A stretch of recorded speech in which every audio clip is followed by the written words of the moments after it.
प्रिय विद्यार्थियों, राजनीति विज्ञान की कक्षा में आप सभी का स्वागत है। आज के इस वीडियो लेक्चर में मैं आपका परिचय भारत के एक महान व्यक्तित्व जिनका नाम है लाला लाजपत राय से करवाऊंगा। आज के इस लेक्चर में हम डिस्कस करेंगे लाजपत राय के राजनीतिक विचार, political ideas of Lajpat Rai, Lajpat Rai का राजनीतिक चिंतन, उनका राजनीतिक दृष्टिकोण, राजनीतिक सिद्धांत, राजनीतिक कल्पनाएं, राजनीतिक धारणाएं किस प्रकार की। तो आइए हम डिस्कस करते हैं लाजपत राय के राजनीतिक विचारों पर। लाजपत राय को भारत में अरस्तु, कौटिल्य की तरह एक राजनीतिक दार्शनिक नहीं माना जाता और न ही उन्होंने राजनीति विज्ञान में इस तरह के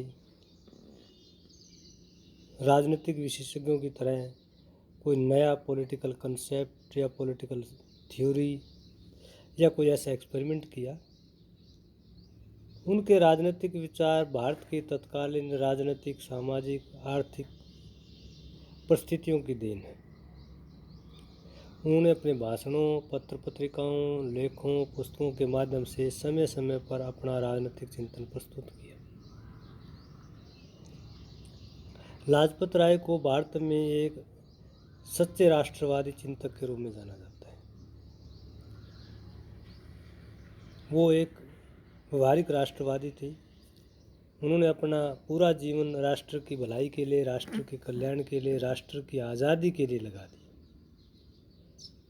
उन्होंने एक पुस्तक लिखी थी यंग इंडिया, और इस यंग इंडिया पुस्तक में ही उन्होंने भारतीय राष्ट्रवाद की विस्तारपूर्वक व्याख्या की। इस पुस्तक में उन्होंने लिखा है कि ईसा के जन्म से कई शताब्दियां पहले भारत एक उन्नत सभ्यता थी। भारत में सुसंगठित समाज व्यवस्था, विधि आधारित शासन सिद्धांत था। उन्होंने कहा कि प्रत्येक राष्ट्र का यह मौलिक अधिकार है कि वह किन आदर्शों का पालन करे और इस अधिकार में किसी प्रकार का हस्तक्षेप अप्राकृतिक एवं अन्यायपूर्ण है। उनका मानना था कि भारत स्वतंत्रता प्राप्त करके भी अपना सर्वांगीण विकास कर सकता है। उन्होंने देश के नवयुवकों का आह्वान किया कि हमें स्वतंत्रता प्राप्ति के लिए अपना बलिदान देने को हमेशा तैयार रहना चाहिए। उन्होंने कहा, युवा भारत के प्रतिनिधियों, उठो, हम किसी से कम नहीं, तुम्हें स्वयं पर, देशवासियों पर विश्वास नहीं। तुम्हारा देश दंडवत मुद्रा में लेटा है। आपका मन और चरित्र दुर्बल है। अपने में विद्युत शक्ति भरो, आत्मविश्वास जुटाओ, स्वावलंबी बनो। तुम देखोगे कि यह जाति अमर पक्षी जैसी उड़ान भरती सारे विश्व में फैल जाएगी। अपने इस कथन के माध्यम से उन्होंने देशवासियों में एक जोश भरा, उनके आत्मविश्वास को जागृत किया, उनके मनोबल को और ज़्यादा मजबूत करके देश की आज़ादी के लिए इसे खर्च करने को प्रेरित किया। लाजपत राय ने एक अन्य पुस्तक लिखी थी, पॉलिटिकल फ्यूचर ऑफ इंडिया, और इस पुस्तक में उन्होंने भारतीयों को विश्व में स्वतंत्रता एवं सम्मान प्राप्त करने के लिए व्यक्तित्व के विकास पर बल दिया। उन्होंने कहा कि भारत के प्रत्येक व्यक्ति के व्यक्तित्व का विकास होना चाहिए, तभी वो अपने बारे में, समाज के बारे में, देश के बारे में सोचेगा। उन्होंने कहा कि हमारा उद्देश्य जीने की स्वतंत्रता प्राप्त करना है।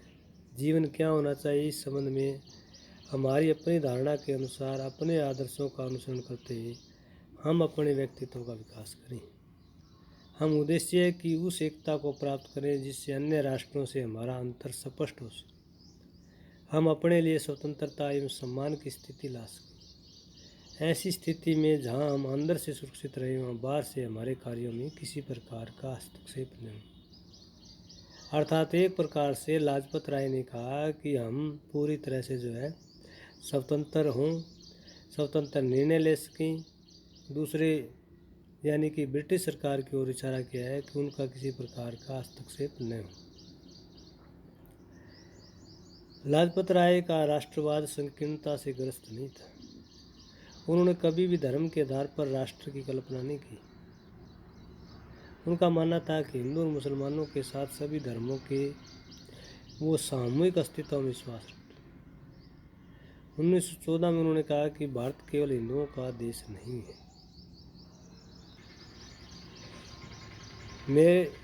उन्होंने हिंदू मुस्लिम एकता पर एक विस्तारपूर्वक लेख लिखा।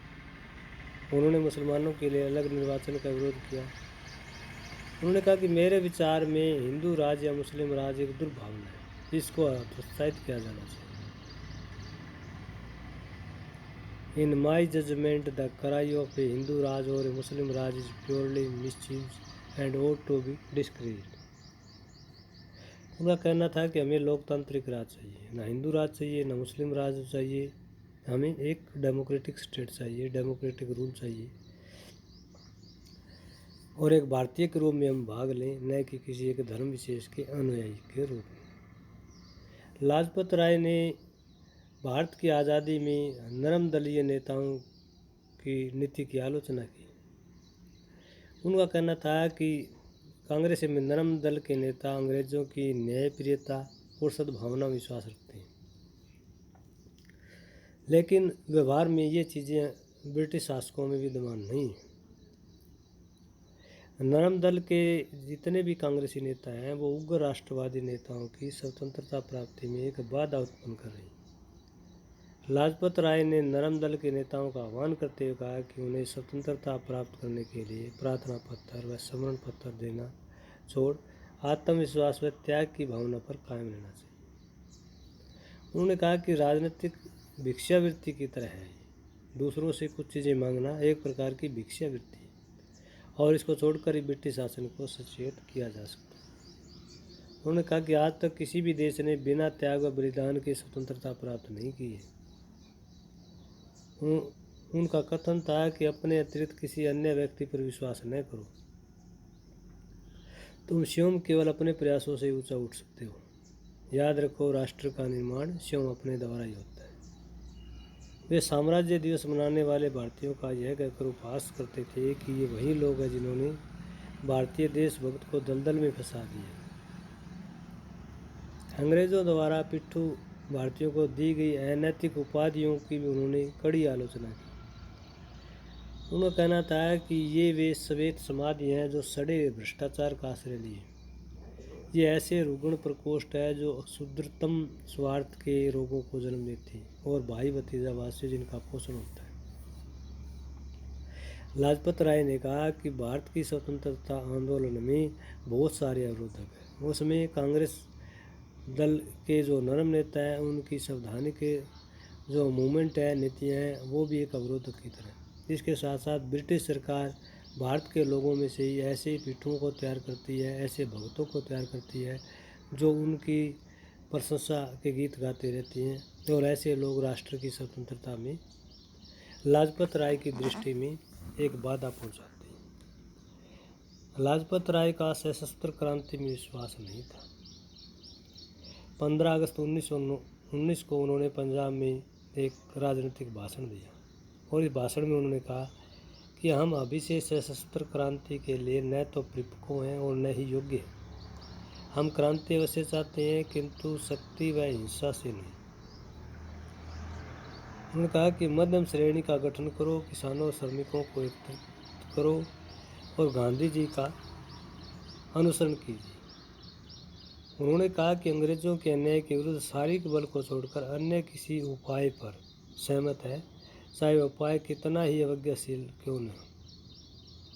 उन्होंने कहा कि स्वतंत्रता आंदोलन का प्रत्येक कदम ऐसे समय उठाया जाए जब इसके लिए परिस्थितियाँ पूरी तरह से अनुकूल हों। 1922 में गोरखपुर के चौरी चौरा नामक स्थान पर एक हिंसक घटना हुई, और इस हिंसक घटना के बाद महात्मा गांधी ने असहयोग आंदोलन छोड़ दी, वापस ले लिया, और यह आंदोलन इतना जोरों पर था कि उस समय ऐसी हिंसक घटना के आधार पर आंदोलन वापस लेना जननायक का कार्य नहीं हो सकता। जननायक के रूप में उन्होंने महात्मा गांधी के इस निर्णय की आलोचना की कि जननायक का हृदय मजबूत होना चाहिए, जब पूरा देश जो है आक्रोश में उबल रहा है, मूवमेंट अपने चरम पर है, उस समय एकदम से आंदोलन को वापस लेना देशवासियों के जोश को ठंडा कर। उनका कहना था कि एक राजनीतिक नेता एक सेना नायक होता है और कोई सेना नायक दुर्बल हृदय नहीं हो सकता। वह उसकी अवज्ञा करने वाले सैनिकों की निंदा, अपमान, यहाँ तक कि उन्हें गोली मार सकता है, किंतु उसे ऐसा करने का कोई अधिकार नहीं है कि वह अपने सैनिकों को बंदी बनवा दे। तो इस स्टेटमेंट में लाजपत राय ने सीधा इशारा महात्मा गांधी के विचार पर किया। महात्मा गांधी के उस निर्णय पर किया है जब 1922 में चौरी चौरा नामक स्थान पर जब एक भीड़ थाने को आग लगा देती है और उस दौरान महात्मा गांधी अचानक आंदोलन वापस लेते हैं, तो देश के सभी प्रमुख नेताओं ने महात्मा गांधी के इस निर्णय की कड़ी आलोचना की कि जब पूरा देश आक्रोश से उबल रहा है और मूवमेंट चरम पर है, तो ऐसे समय एकदम से आंदोलन को वापस लेना देश के हित में नहीं है। देश की आज़ादी का जो सफ़र है वो और ज़्यादा इससे लंबा हो जाएगा। लाजपत राय समाजवाद के भी समर्थक थे। उन्होंने किसानों और मजदूरों के हितों के लिए ब्रिटिश सरकार का आह्वान किया। 1919 में उन्होंने गांधी जी को एक पत्र लिखा जिसमें लिखा गया कि तुरंत किए जाने वाले कार्यों में एक यह है कि आर्थिक उद्देश्यों के लिए कृषकों और श्रमिकों का साथ देते हुए देश का गठन किया। हमें कार्य नीचे से आरंभ करना चाहिए, ऊपर से लोग अपना ध्यान स्वयं रखेंगे। मैं आर्थिक कार्रवाई चाहता हूँ। लाजपत राय ने स्वयं कहा कि मैं न तो साम्यवादी हूँ और न ही साम्यवादी सिद्धांतों से मुझे कोई सहानुभूति है। 1920 में उन्होंने भारतीय ट्रेड यूनियन कांग्रेस के प्रथम अध्यक्ष के रूप में अंतर्राष्ट्रीय श्रम संगठन में अपने प्रतिनिधि भेजने का अनुरोध किया।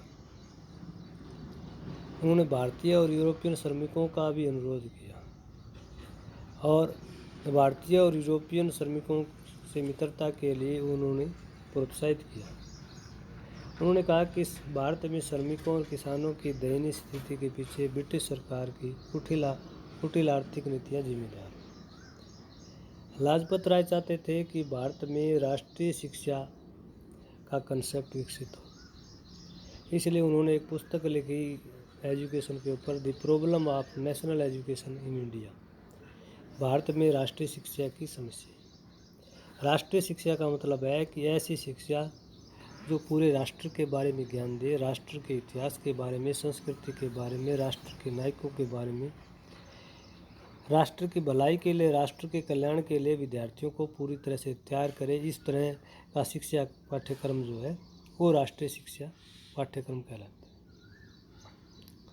उन्होंने कहा कि राष्ट्रीय शिक्षा प्राचीन भाषाओं के स्थान पर देश की आधुनिक भाषाओं और विदेशी भाषाओं के अध्ययन को वरीयता मिलनी चाहिए। उन्होंने प्राचीन काल की गुरुकुल शिक्षा प्रणाली की आलोचना की। उन्होंने कहा कि शिक्षा का वास्तविक लक्ष्य मनुष्य को सामाजिक प्राणी बनाना है। शिक्षा जीवन के सभी पक्षों का विकास करती है। उन्होंने कहा जिस तरह राष्ट्र की सेवा के लिए सैन्य व्यवस्था की जरूरत होती है, उसी तरह राष्ट्रीय शिक्षा की भी जरूरत है। राष्ट्रीय शिक्षा से नागरिकों में, विद्यार्थियों में वीरता, साहस और अनुशासन का भाव पैदा होता है। राष्ट्रीय शिक्षा का कार्यक्रम निजी हाथों में नहीं बल्कि राज्य द्वारा संचालित होना चाहिए। उन्होंने कहा कि राज्य का कार्य केवल प्राथमिक शिक्षा देना नहीं है, बल्कि तकनीकी शिक्षा, औद्योगिक शिक्षा, उच्च शिक्षा का प्रावधान करना भी राज्य का कार्य है। उन्होंने माना कि शिक्षा के द्वारा ही सक्षम नेतृत्व मिल सकता है।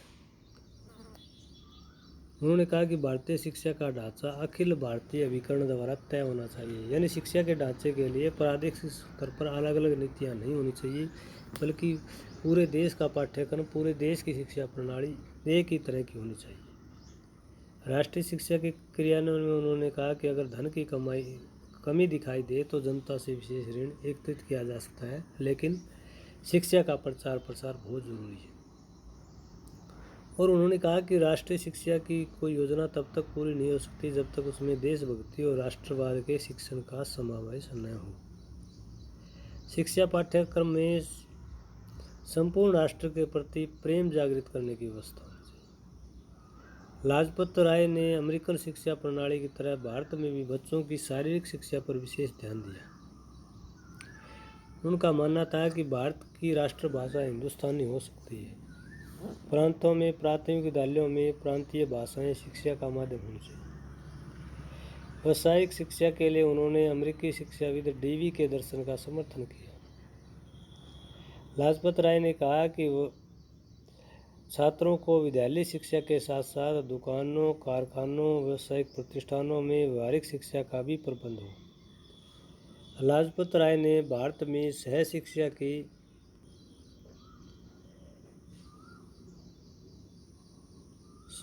शिक्षा को अपनाने के समर्थक थे। उन्होंने कहा कि भारत में ऐसी शिक्षा प्रणाली जरूरी है जो आत्मनिर्भर और स्वावलंबी बनाए और जीवन में आने वाली हर प्रकार की चुनौतियों का डटकर मुकाबला करने में विद्यार्थियों को अपडेट करे, उनको जागरूक करे। उन्होंने कहा कि राष्ट्रीय शिक्षा की कुशल व्यवस्था की पहली जरूरत एक नागरिक को अच्छा जीवन जीने और दूसरों को अच्छा जीवन जीने में सहायता करना है। लाजपत राय भारत में हिंदू मुस्लिम एकता के समर्थक थे। उन्होंने कहा कि अंग्रेजों की फूट डालो राज करो की नीति के कारण देश में हिंदू और मुसलमानों में सांप्रदायिक दंगे हो रहे हैं और यह मेरी दृढ़ धारणा है कि हिंदू सदा हिंदू रहेंगे, मुसलमान सदा मुसलमान। उनके विचार इतने भिन्न हैं कि पूर्ण एकता असंभव है, किंतु दोनों राजनीति में एक ही ध्येय के लिए काम कर सकते हैं क्योंकि दोनों को भारतीयों के समान शिकायत है। दोनों का लक्ष्य भारत की आज़ादी है, भारत का कल्याण है, भारत का विकास करना है।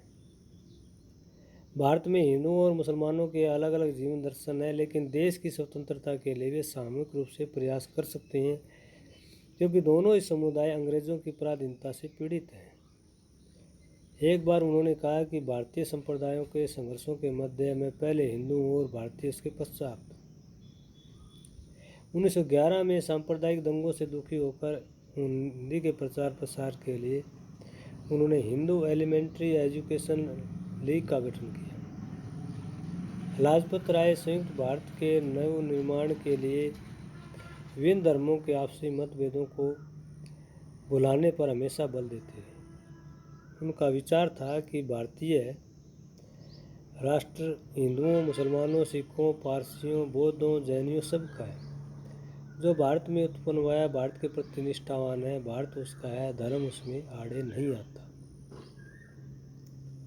हिंदुओं और मुसलमानों की एकता को बनाए रखने के लिए उन्होंने कहा कि मित्रों, मैं आपको बता दूं कि आज के बाद हमारा एक बुनियादी सिद्धांत होगा। इस एकता से हम किसी संप्रदाय विशेष के अल्पकालिक लाभ की भावना से प्रेरित नहीं होंगे। हम अपने राजनीतिक स्वार्थ की पूर्ति का साधन नहीं मानेंगे। हम अपने धर्म के बुनियादी सिद्धांत के रूप में ग्रहण करेंगे। हम इस सिद्धांत का अपनी मृत्यु तक, स्वतंत्रता मिलने तक पालन करेंगे।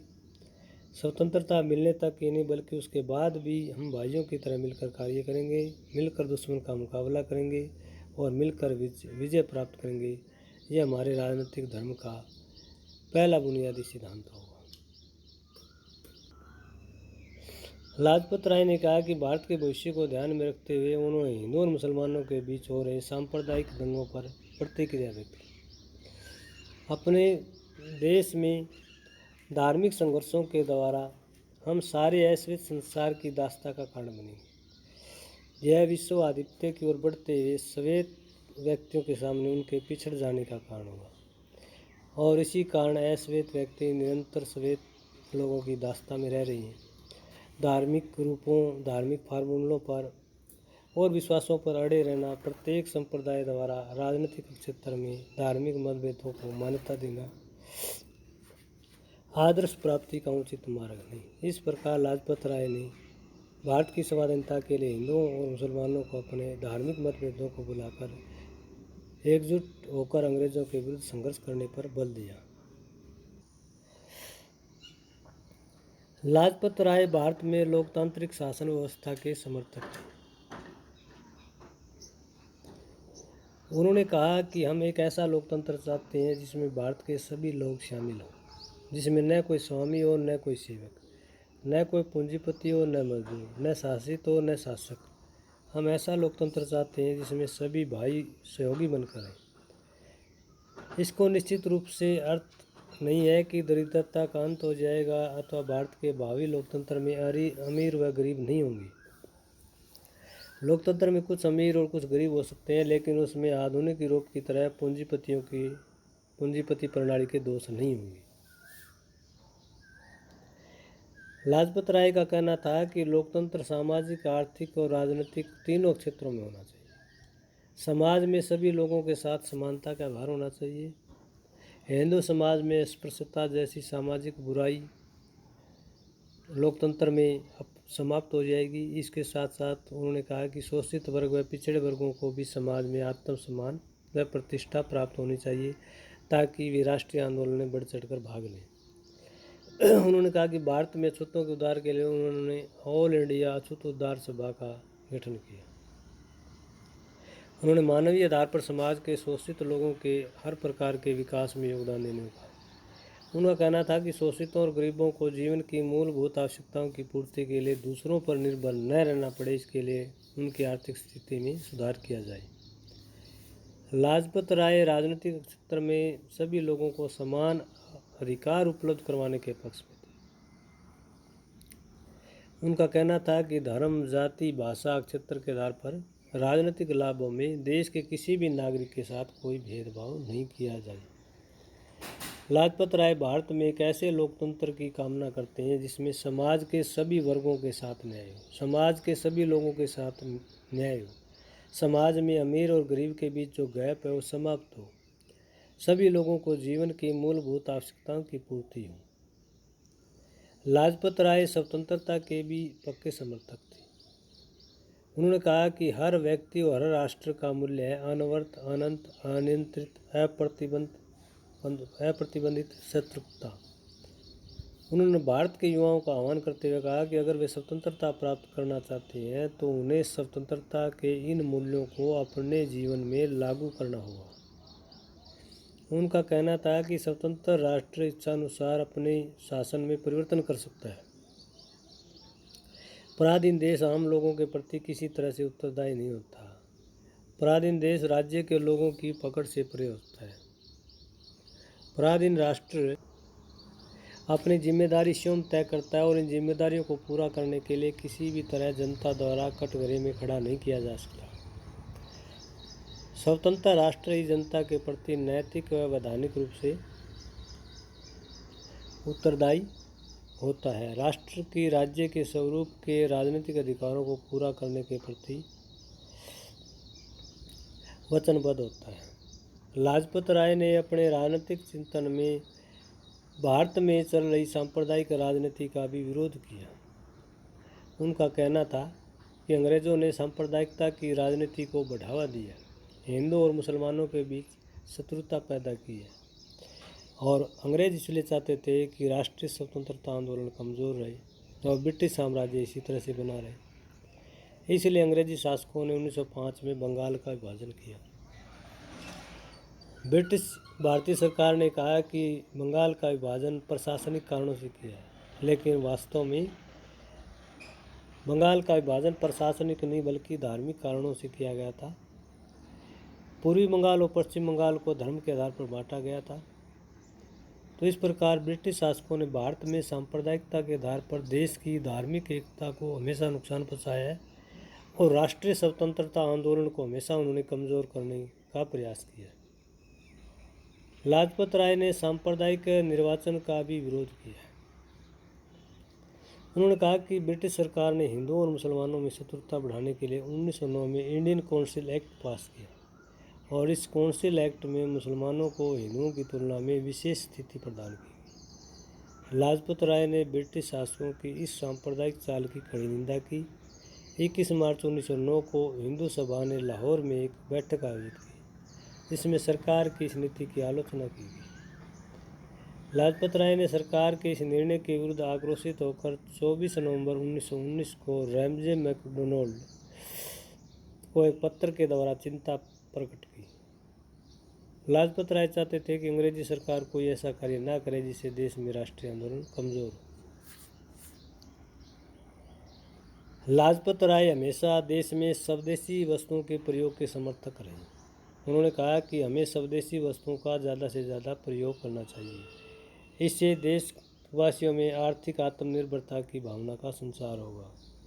देश के लोगों में विश्वास और आत्मस्वाभिमान की भावना पैदा होगी। उन्होंने कहा कि देश के सभी लोगों को स्वदेशी वस्तुओं का प्रयोग करना चाहिए और विदेशी वस्तुओं का बहिष्कार करना चाहिए, क्योंकि विदेशी वस्तुओं के प्रयोग से देश व समाज का आर्थिक पतन होता है।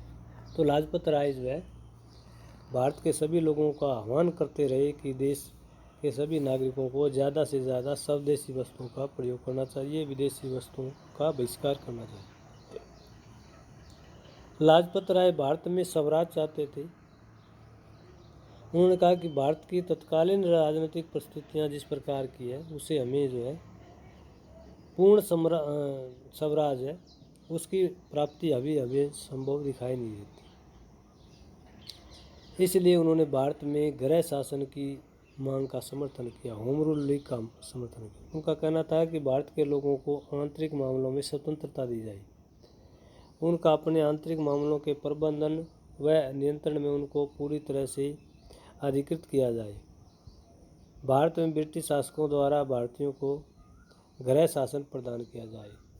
तो एक प्रकार से लाजपत राय चाहते थे कि भारत की तत्कालीन राजनीतिक परिस्थितियां इस प्रकार की नहीं है कि पूर्ण स्वराज इसी समय प्राप्त हो, लेकिन हम यह मांग जरूर कर सकते हैं कि होम रूल गृह शासन की मांग जो है वो अंग्रेज़ों के सामने रख सकते हैं। तो इसको पूरा करने के लिए हम अपने जो है हर तरह के प्रयास कर सकते हैं।